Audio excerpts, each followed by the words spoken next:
కేరళ రాష్ట్రంలోని వైనాడ్ జిల్లాలో ప్రకృతి విలయతాండవం చేస్తోంది.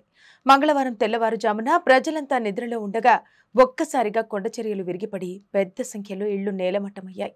అప్పటికే గత వారం రోజులుగా పడుతున్న భారీ వర్షాలకు తోడు కొండచర్యలు విరుచుకుపడటంతో తీవ్ర ప్రాణనష్టం జరిగింది. ఇప్పటి వరకు 123 మంది మృత్యువాత పడ్డారు. వైనాడ్లోని మెప్పడి, మొండక్కై, చురాల్మల, అట్టామల, సుల్పూజ గ్రామాల్లో కురుస్తున్న వర్షాలకు నదులు, వాగులు, వంకలు పొంగిపొర్లాయి. కొండలు, ఇళ్ల శిథిలాల కింద వందలాది మంది ప్రజలు చిక్కుకుపోగా మరికొందరు బురదమట్టిలో కూరుకుపోయారు. దిక్కుతోచని స్థితిలో ప్రజలు సాయం కోసం ఆర్తనాదాలు చేస్తున్నారు. ఈ ప్రమాదంలో గల్లంతైన వారి సంఖ్య కూడా భారీగా ఉండటంతో మృతుల సంఖ్య ఇంకా పెరిగే అవకాశం ఉంది. అధికారిక లెక్కల ప్రకారం ఇంకా 98 మంది ఆచూకీ తెలియాల్సి ఉంది. మరో ఆందోళనకరమైన విషయం ఏమిటంటే పశ్చిమ బెంగాల్, అస్సాం నుంచి టీ తోటలో పనిచేయడానికి వచ్చిన దాదాపు 600 మంది కార్మికుల ఆచూకీ కనిపెట్టలేకపోయారు. నెట్వర్క్ సమస్యతో వారిని సంప్రదించలేకపోయామని యజమాని తెలిపారు. సమీప జిల్లా మల్లపురంలో ప్రవహించే చలియార్ నదిలో అనేక మృతదేహాలు, శరీర భాగాలు కొట్టుకుని వస్తున్నాయి. పలువురి మృతదేహాలను స్థానిక ప్రభుత్వ ఆసుపత్రిలో భద్రపరిచారు.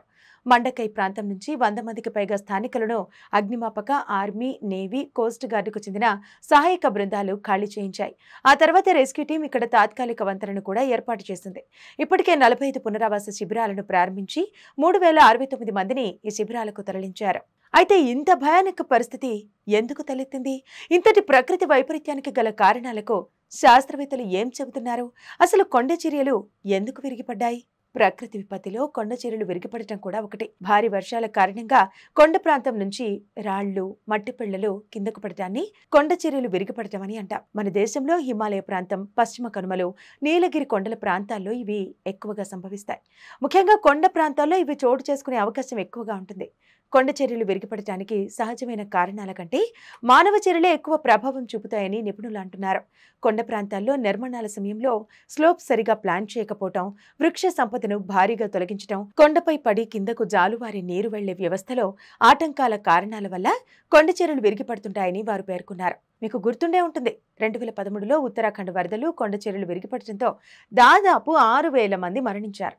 భారీ ఆర్థిక నష్టం కూడా జరిగింది. 2020లో కేరళలోని ఇడుక్కి జిల్లాలో భారీ వర్షాల కారణంగా కొండ చర్యలు విరిగిపడి 70 మంది మరణించారు. ఇప్పుడు వైనాడు ప్రజలను కూడా ఈ కొండ చర్యలు పట్టి పీడిస్తున్నాయి. ఈ ఘటనపై అప్రమత్తమైన రాష్ట్ర ప్రభుత్వం పెద్ద ఎత్తున సహాయక చర్యలు చేపట్టింది. ముఖ్యమంత్రి పినరై విజయన్తో పాటు రాష్ట్ర మంత్రులు సహాయక కార్యక్రమాల్లో నిమగ్నమయ్యారు. భద్రతా దళాలను రంగంలోకి దింపారు.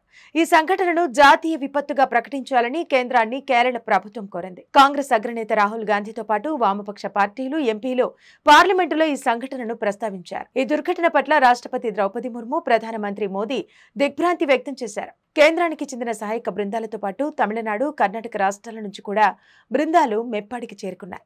తమిళనాడు సీఎం స్టాలిన్ కేరళకు 5 కోట్ల రూపాయల ఆర్థిక సాయాన్ని ప్రకటించారు. కేంద్ర, రాష్ట్ర ప్రభుత్వాలు సహాయక చర్యలు ముమ్మరం చేసి మరింత ప్రాణ నష్టాన్ని నివారించాలని మనమంతా కోరుకుందాం.